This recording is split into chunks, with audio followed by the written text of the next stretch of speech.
En los días del rey Saúl, dos ejércitos se enfrentaban en las colinas de Judá. A un lado, el ejército de Israel, al otro, los filisteos.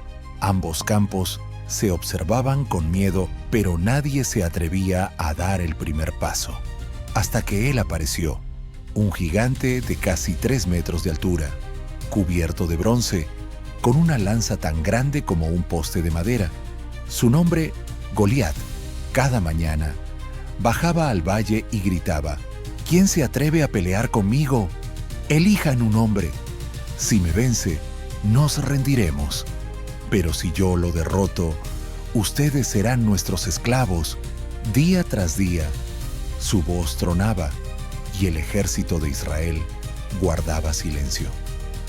Mientras los soldados temblaban ante Goliat, un joven pastor recorría los caminos de Belén hacia el campamento.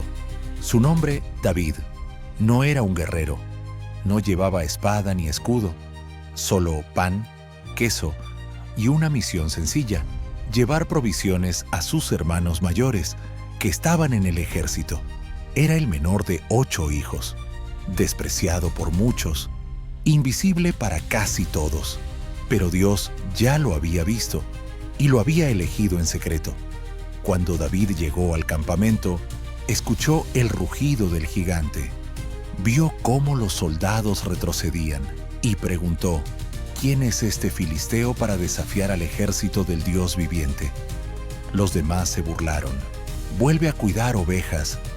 No entiendes lo que está pasando aquí.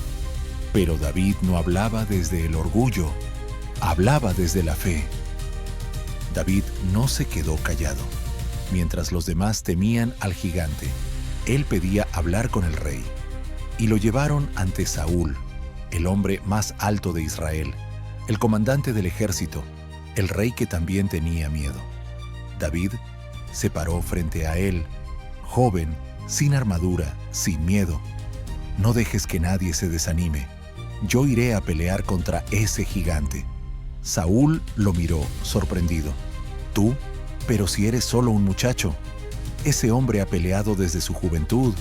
Pero David respondió con historia y certeza: cuando cuidaba ovejas, luché contra leones y osos, y el mismo Dios que me salvó de ellos, me librará también de este filisteo. El rey Saúl aceptó, aunque dudaba. Tomó su armadura real, de bronce brillante, pesada, de guerra, y la colocó sobre los hombros del joven pastor. El casco le quedaba grande, la espada demasiado pesada. David dio unos pasos y se detuvo. Se quitó la armadura y la devolvió con respeto. No puedo pelear con esto.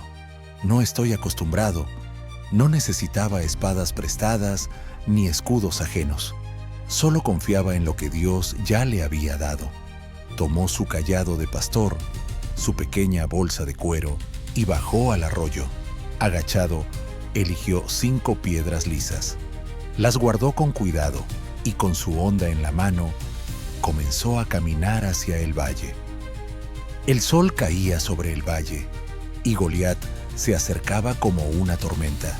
Su armadura brillaba, su sombra se extendía sobre la tierra y frente a él, un muchacho con una honda. Goliat lo vio y rugió: ¿acaso soy un perro para que vengas a mí con palos? Hoy mismo te aplastaré y alimentaré con tu carne a los buitres. Pero David no retrocedió, sus pies firmes, su mirada fija, su fe encendida. Tú vienes a mí con espada, lanza y jabalina, pero yo vengo a ti en el nombre del Señor de los ejércitos, el Dios de Israel, a quien tú has desafiado. El valle se volvió silencio, el ejército entero contuvo el aliento. Y entonces David corrió hacia el gigante. El gigante avanzaba como una montaña viva. Cada paso sacudía el suelo. David no se detuvo. Corrió. Mientras corría, metió la mano en su bolsa, sacó una piedra lisa y la colocó con destreza en su honda. Giró con fuerza. 1, 2, 3 vueltas y soltó. La piedra voló, cortando el aire como una flecha de fe. Y entonces, impacto. La frente de Goliat se abrió como una puerta cerrada por el orgullo. El gigante tambaleó y cayó al suelo como un árbol derrotado. Silencio. El ejército filisteo quedó mudo.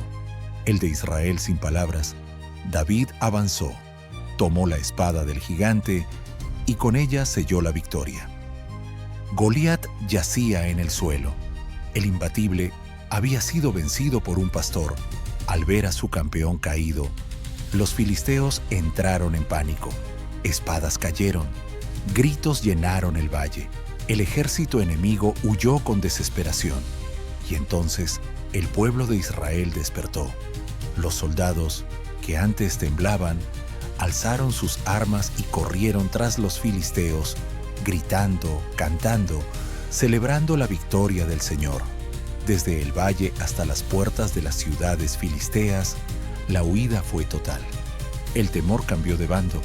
Los israelitas regresaron con alegría, trayendo botines, pero más que eso, trayendo fe renovada, porque ahora sabían algo que nunca olvidarían. La batalla no es del más fuerte, la batalla es del Señor. Mientras el pueblo celebraba, el rey Saúl observaba en silencio. Había visto todo, desde la decisión de David hasta la caída del gigante. Y ahora, con asombro en el rostro, preguntó: ¿de quién es hijo ese joven? Nadie sabía con certeza. Solo sabían que no era un soldado, no era noble, no venía de un linaje guerrero, pero algo en él, algo en su fe, en su valor, en su obediencia, hacía evidente que no estaba allí por casualidad. David fue llevado ante el rey, aún con el rostro sudado, aún con la espada de Goliat en la mano. Y Saúl lo miró de frente. El pastor, el joven que no encajaba en armaduras, era el hombre que había salvado a su nación. David regresó del campo de batalla como un héroe, pero no con soberbia, sino con gratitud. Las mujeres salieron a recibir a los soldados con cantos y panderos, y las voces se alzaron por toda la tierra. Saúl mató a 1000, pero David a 10,000. El pueblo celebraba. Los niños imitaban su valentía, los ancianos lo bendecían, pero en el corazón del rey algo oscuro comenzó a crecer. Celos. ¿Quién era este joven que conquistaba corazones? ¿Quién era este pastor que recibía canciones? Mientras el rey recibía susurros, desde ese día, Saúl no volvió a mirar a David con los mismos ojos. La amenaza ya no estaba en el campo enemigo, estaba en su propio palacio. David no buscó fama, no pidió trono, no alzó la voz para ser reconocido. Solo quería honrar a su Dios y proteger a su pueblo. Mientras los hombres hablaban de su fuerza, David hablaba de la fidelidad del Señor. Aún no era rey, aún cuidaba ovejas, pero Dios ya lo había ungido en lo secreto. Y el trono al que caminaría no sería por fuerza, sino por propósito. Porque lo que impresionó a Dios no fue su habilidad con la honda, fue su corazón. Un corazón valiente, un corazón humilde, un corazón que confiaba por completo. Y así termina esta batalla. Pero apenas comienza el destino de David. El muchacho del campo, el músico que venció gigantes, el futuro rey de Israel y antepasado del Mesías. Gracias por acompañarnos en esta historia. Suscríbete a Iglesia en Casa para más relatos bíblicos llenos de fe, propósito y esperanza. Nos vemos en la próxima historia.